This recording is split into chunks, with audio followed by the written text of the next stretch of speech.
ఏం చేయమంటావు చెప్పత్తయ్యా. నువ్వు చేసి పెట్టాలంటే ఆయన వంటింట్లో రానివ్వు.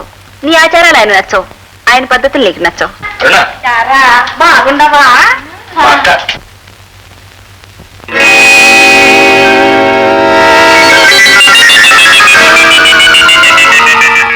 అమ్మా ఒంట కొలాసుకుందా? అమ్మా అదే వాళ్ళత్తయ్య. ఆహా, పిల్లలు నీరసంగా ఉన్నది. ఆ రాసు ఉత్తరం మొక్కదో ముందే రాశారో పాట రాసావరా నీ మోకము. అందరూ ఉండి చివరికి పోయిన పొలము కలపకుండా పోయింది.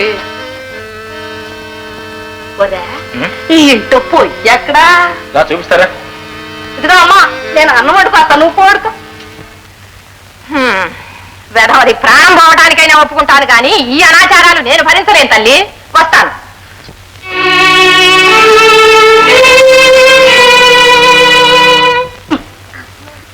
ఏంటే జుట్టు గొర్రె బొచ్చల్లే ఓలే, ఇంకా నువ్వు బళ్ళోకి వెళ్తలేదంట. ఎంతకి నేను ఎవరినా వచ్చి పిచ్చి మొండ. నేను నీకు అత్తినే. అత్తివా? ఆడేవడనుకుంటుందా? తప్పు, అట్ట పేరొట్టు పిలవకూడదు. అన్నికి బాయ్య అన్నికి నచ్చాడంటే బాగా నచ్చాడా? చాలా బాగా నచ్చాడు. అయితే పెళ్లి చేసుకుంటావంట. జ్యోతి రైట్ అమ్మ పిలుస్తుంది. అయ్యి బాబు, పొయ్యి మీద పప్పు పెట్టి మర్చిపోయానా? మాడిపోయిందో ఏంటో.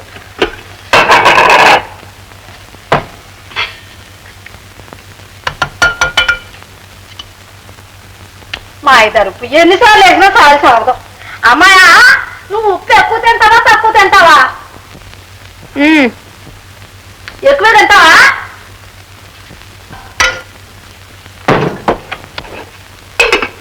అయినా మతి మండ, అమ్మాయి బత్తకాయ రసం ఇటు మర్చిపోయాను.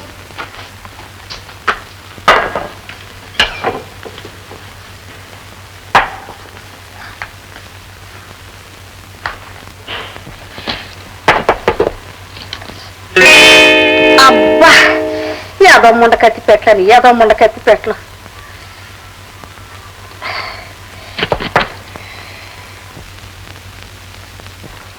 అబ్బో, ఈ ఊరు బత్తాకాయల్లో బాగానే ఉంది రసం. మా ఊరు బత్తాకాయల్లో అసలు ఏమీ ఉండదు అమ్మాయా. 4 చెక్కలకే గలాసు నిండిపోయింది.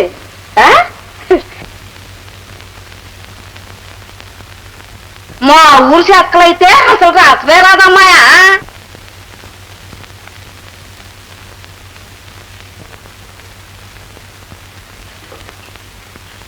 నువ్వు లేగే నిద్రపోతున్నావా అమ్మాయా? అమ్మాయా, ఇదిగో ఇద్దాగు, బూడి కోసం తెచ్చుకుంటావు, వేసుకోము.